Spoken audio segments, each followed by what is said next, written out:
ایک بندہ ایسا تھا جو اتنی عبادت کرتا تھا، یعبد ربہ، اپنے رب کی اتنی عبادت کرتا تھا کہ روح الامین اس سے محبت کرنے لگے، حیران ہونے لگے، یار اتنی عبادت کرتا ہے۔ فتعجب جبریل حیران ہو گئے، اتنی عبادت کرتا ہے۔ ایک دن حضرت جبریل کو بڑا پیار آیا، فاستأذن جبریل فی زیارتی، حضرت جبریل رب کی بارگاہ میں کہنے لگے، مالک فلاں بندہ جو ہے نا، وہ جو مسجد نور میں بیٹھتا ہے، مثال دے رہا ہوں، بڑی تیری عبادت کرتا ہے، میرا جی چاہتا ہے اس کی زیارت نہ کر کے آؤں، اس کی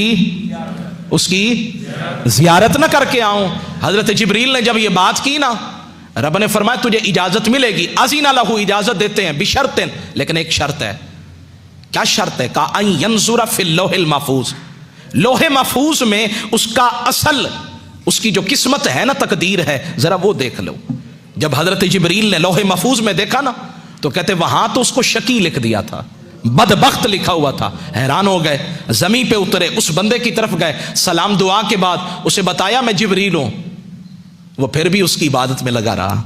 کچھ ہوتے ہیں جو حضرت خضر کے پیچھے بھاگتے ہیں، اور کچھ وہ ہوتے ہیں حضرت خضر بھی آ جائیں نا، میں بے ادبی نہیں کر رہا، وہ کہتے ہیں جی خضر آنا تیرا آنا مبارک، لیکن جس کی عبادت میں کر رہا ہوں نا، مجھے کسی کے لیے توجہ دینے کی ضرورت نہیں ہے۔ تو فرماتے ہیں بات ختم ہو گئی، فرماتے ہیں حضرت جبریل نے کہا تجھے اللہ نے بدبخت لکھا ہے۔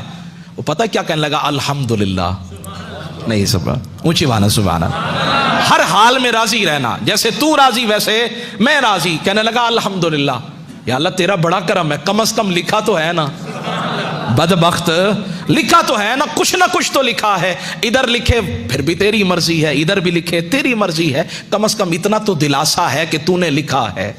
حضرت جبریل کہنے لگے شاید کہ فظن جبریل انہ لم یسمع کلامہ، وہ کہنے لگے شاید اس نے میری بات کو سنا نہیں ہے۔ فاعاد علیہ القول، اس حضرت جبریل نے پھر کہا حضرت آپ تو ساری زندگی عبادت کرتے رہے، سجدے کرتے رہے، اور رب کا یہ معاملہ ہے کہ اس نے آپ کو شقی لکھ دیا ہے۔ اس نے پھر کہا الحمدللہ۔ فتعجب جبریل بڑے حیران ہوئے، کہنے لگے یہ کیا معاملہ؟ اس نے کہا لو لم اکن، اگر میں اس قابل نہیں تو اس میں میرے رب کا کیا قصور ہے؟ میں اگر ہوں ہی نکما، میری ذات میں میری قسمت میں لکھا ہی نہیں ہے، تو اس میں میرے رب کا کیا قصور ہے؟ جبریل نے سنا تو اس بات پہ بھی بڑا تعجب آیا، اور جب تعجب آیا نا تو فرماتے ہیں اللہ نے آواز لگائی، صدا لگائی، جبریل اب ذرا انظر فی اللوح المحفوظ، اب دیکھو نا لوح محفوظ میں۔ اب جو دیکھا، فرمایا وہاں بدبختوں کی لسٹ سے نام نکال کر نا رب نے بخت والوں میں اس کا نام لکھ دیا تھا۔ یا اللہ یہ ماجرا کیا ہے؟ فرمایا جو میری ہر ادا پہ راضی ہے، میرے ہر فرمان پہ راضی ہے، تو پھر اس کا نام